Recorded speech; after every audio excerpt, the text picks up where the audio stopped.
আপনারা দেখছেন Haldibari Times. Drink and drive checking অভিযান শুরু করলো হলদিবাড়ি থানার পুলিশ। বুধবার সন্ধে নাগাদ এই অভিযান শহরের পূর্বপাড়ার নতুন বাসস্ট্যান্ড সংলগ্ন এলাকায় করা হয়েছে। 2 ঘন্টা ধরে এই অভিযান চালানো হয়েছে। ওই সময় ওই রুট দিয়ে যাতায়াত করা সমস্ত গাড়িগুলির চালক ও যাত্রীদের ব্রেথ অ্যানালাইজার মেশিন দিয়ে পরীক্ষা করা হয়েছে।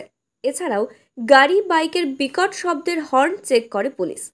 হলদিবাড়ি থানার ট্রাফিক ওসি মোহাম্মদ হাফিজউদ্দিন জানান, মদ্যপান করে গাড়ি চালালে দুর্ঘটনা ঘটে এবং তার ফলে অনেক পরিবার ক্ষতিগ্রস্ত হয়। তিনি সকল চালকদের মদ্যপ অবস্থায় গাড়ি না চালানোর পরামর্শ দিয়েছেন।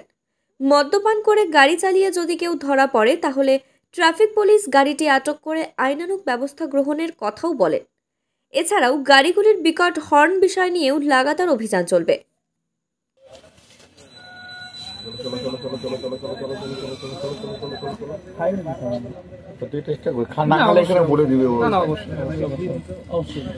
বলবো তো